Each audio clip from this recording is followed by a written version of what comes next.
Bismillah ar-Rahman ar-Rahim. Donc, je continue donc mes cours de renforcement des sciences de la vie et de la terre au niveau des lycées, toujours avec l'unité 1 qui concerne les deuxièmes bacs SVT plus PC, la consommation de la matière organique et flux d'énergie. C'est là que le maths de l'Audouyo, ça te faut toujours, j'ai commencé le chapitre 1, donc les réactions biochimiques responsables de la libération, bien sûr, de l'énergie contenue dans la matière organique telle que le glucose. Alors, on est arrivé dans le paragraphe, donc, la destination de l'acide pyruvique au cours de la respiration cellulaire. C'est-à-dire, on avait vu, donc, la vidéo précédente, c'est la glycolyse. Le résultat de la glycolyse, qui est un phénomène commun à la respiration cellulaire, et la fermentation lactique ou bien alcoolique. C'est le composé donc intermédiaire, le phénomène intermédiaire, c'est la glycolyse, formation de l'acide pyruvique. Maintenant, j'ai commencé à étudier la destination de l'acide pyruvique au cours de la respiration. L'acide pyruvique qui a la formule CH3CO COH, d'accord? Alors, dans la vidéo précédente, j'ai montré le lieu de la consommation de l'acide pyruvique au cours de la respiration. On avait dit que c'est la mitochondrie qui est le lieu aux oxydes de l'acide pyruvique. On a posé la question, quelles sont les réactions de dégradation de l'acide pyruvique au niveau de la mitochondrie? C'est ce qu'on va voir aujourd'hui. Donc, les réactions de dégradation de l'acide pyruvique à l'intérieur de la mitochondrie. Voilà. Donc, ce que vous allez savoir, vous devez savoir. Alors, dans l'hiéroplasme, il y a formation de l'acide pyruvique.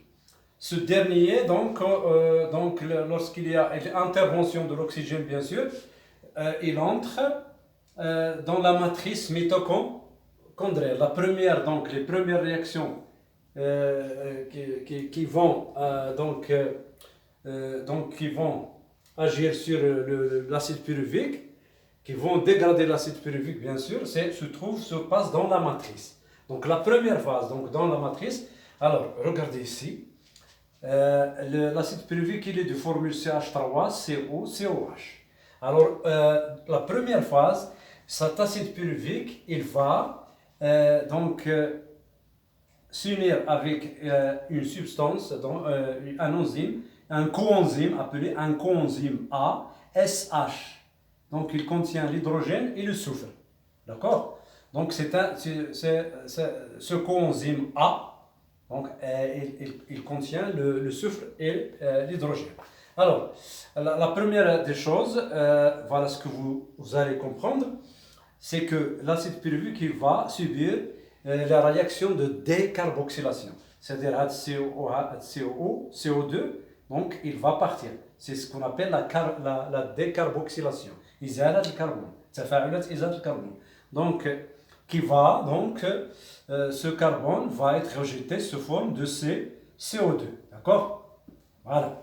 Ça, c'est la première des choses. La deuxième des choses, il aura réduction de NAD. NAD+, il va se réduire. Donc, il va accepter 2 protons plus 2 électrons. D'où viennent ces protons?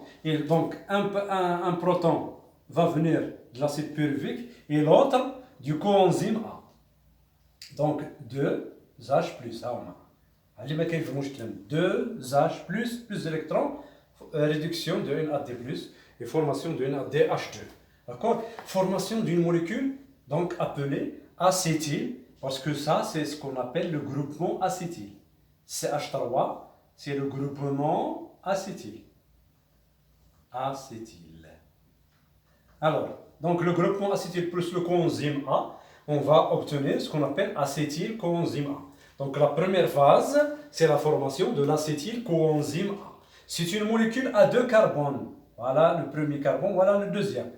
Ça, c'est le nom. Coenzyme A, S, c'est le reste du soufre. D'accord? Donc, ça c'est la première phase. La deuxième phase, c'est la destruction, c'est la dégradation de ce groupement acétyl, voilà, et la régénération d'un acide, voilà, d'un acide appelé d'un acide en 4 carbones appelé l'acide oxaloacétique, d'accord? Et donc, on aura une série de réactions appelées le cycle de Krebs. Krebs, c'est le savant qui a découvert ça. Donc, C2 va s'unir avec C4. Ils vont former l'acide citrique, qui est une molécule acide carbone. Voilà. D'accord? L'acide citrique, C6. Après, quelles sont les réactions? Qu'est-ce que vous allez comprendre? Ce sont des réactions de décarboxylation, c'est-à-dire rejet de CO2, et la déshydrogénation. L'hydrogène il est accepté par le NADH+, qui se réduit à NADH2, et ainsi de suite. Donc C6 moins un carbone, ça donne une molécule C5. Alors C5 va subir la même chose, une décarboxylation, une déshydrogénation, réduction de NAD+, formation de NADH2, rejet du CO2. Voilà, et après on obtient, donc on revient à l'acide, la molécule initiale qui est l'acide oxaloacétique, qui est une molécule à 4 carbones. D'accord? Alors, donc il va subir certaines réactions. Donc la première réaction, il s'accompagne de la synthèse de l'ATP à partir de l'ADP, la phosphorylation de ADP plus P. Après, il va subir une déshydrogénation, donc formation d'une autre molécule, voilà, le FAD, appelé FAD. C'est le flavine, adénine, dinucléotide. Il a le même rôle que le NAD, H2, FAD. Donc réduction de FAD plus formation de FADH2. Après, une autre déshydrogénation. Et donc, réduction de NAD+, donc formation de NADH2. D'accord? Alors, donc la phase 2, donc ça c'est ce qu'on appelle le cycle de Krebs. C'est quoi le cycle de Krebs? Une série de réactions de décarboxylation, déshydrogénation. Vers la fin, il y a réduction de NADH2 et formation d'un ATP ici. Donc, formation de combien de NADH2? Alors, vous avez 1, 2, 3 NADH2 et un FADH2 plus un ATP, bien sûr. Le total du tout, c'est 4 NADH2 à partir du début. D'accord? Ça, donc, c'est ce qu'on appelle donc, le cycle de Krebs. Donc, la dégradation complète du groupement acétyl, d'accord? Et la régénération de l'acide oxaloacétique, indispensable pour la continuité des réactions. Donc, à chaque fois, cet acide, il est indispensable, le cycle commence. Alors, le cycle de Krebs est caractérisé par les réactions de décarboxylation qui libèrent le CO2, voilà, et les réactions de déshydrogénation. Donc, l'hydrogène, il est accepté par les accepteurs d'électrons et de protons, NAD+, et FAD+. D'accord? Alors, synthèse d'une molécule d'ATP, bien sûr, ici dans le cycle. D'accord? Donc, quelle est la question qu'il faut poser maintenant? Quel est le devenir de NADH2 et FADH2? Les réactions, bien sûr, continuent au niveau de la membrane interne de la mitochondrie. Alors, qu'est-ce qui se produit?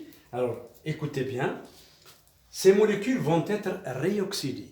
ستعاد أكسدتها على مستوى الغشاء الداخلي للميتوكوندريه. Comment? Donc, réoxydation par des enzymes qui se trouvent au niveau de la membrane interne de la mitochondrie. Réoxydation, ça veut dire NADH2 s'oxyde en NAD+, plus 2H+, plus d'électrons. Donc, d'accord? Alors, plus 2H+, plus 2 électrons. Ça, c'est l'oxydation. Alors, les électrons, ils vont être transportés d'un transporteur T1 par une série à travers, ils vont passer à travers une série de transporteurs membraneux T1, T2, T3, T4, T5, T6 jusqu'au dernier accepteur qui est l'oxygène. Alors, d'accord, regardez ici, un demi de O2 plus 2 électrons, il se transforme en O2-. Ça, c'est une réduction. Bien sûr, le transfert des électrons, il se fait selon la loi donc, que vous connaissez, d'un potentiel redox faible vers le plus faible vers le potentiel redox donc grand. Donc les électrons vont passer du couple NADH2-NAD, voilà, vers le dernier couple qui est oxygène et l'eau. D'accord? Donc le flux d'électrons va passer donc à travers une série de transporteurs membranaires. Et d'ailleurs, c'est ces transporteurs membranaires, c'est ce qui forme donc la chaîne respiratoire. السلسلة التنفسية. Alors, ce transfert d'électrons à travers ces transporteurs membraneux, c'est la chaîne respiratoire, il est accompagné par donc à ce que les protons passent plus vite de la matrice vers l'espace intermembranaire et vont s'accumuler. Donc les H+ ici, ils vont s'accumuler.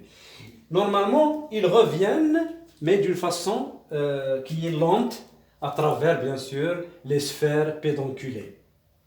D'accord? Donc il sort donc les protons. Je récapitule. Les protons passent de la matrice vers l'espace intermembranaire par transport actif, plus vite, mais ils reviennent à travers les sphères pédonculées.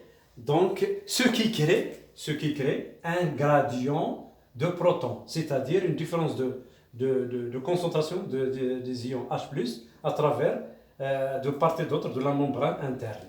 Alors, ce gradient, c'est une énergie, donc on a une différence de charge due à cette différence de concentration, ce qui forme le gradient de protons, qui lui-même c'est une énergie. D'accord?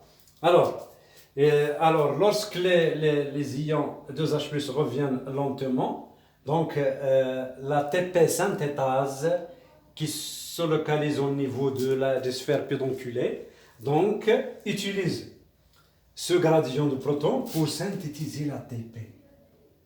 Synthétiser l'ATP. À partir de la phosphorylation, bien sûr, de l'ADP plus P, ce qui donne ATP. Donc ADP ici, donc adénosine diphosphate plus PI donne l'ATP.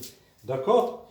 Donc ça c'est ce qui se produit. Donc si vous voulez écrire par exemple, donc la réponse à la question, je récapitule. Donc quelle est leur destination? La destination des accepteurs d'électrons et de protons, FADH2 et NADH2, c'est leur réoxydation au niveau de la membrane interne.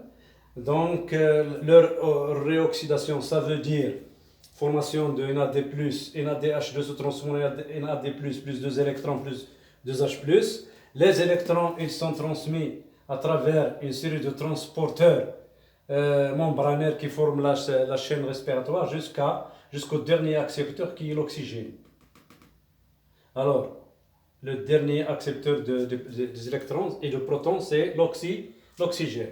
Mais les protons, au début, donc le transport d'électrons, il est accompagné de l'accumulation des H+ au niveau de l'espace intermembranaire.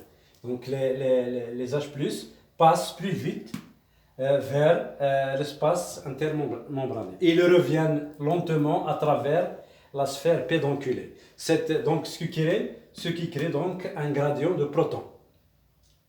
Donc ça veut dire le gradient ou la vitesse. Donc il y a une différence de concentration de protons de part et d'autre de la membrane plasmique. Donc ce gradient, il est lorsque les protons reviennent à travers la sphère pédonculée, il est utilisé comme énergie à la synthèse, pour la synthèse de l'ATP. Donc le bilan formation de l'ATP et la formation de l'eau.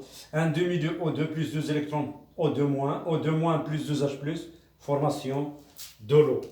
D'accord? Donc abonnez-vous à la chaîne SVT Plus Kerbal, arrêtez la vidéo pour dessiner et écrire ce que je vous ai dit, je vous ai expliqué.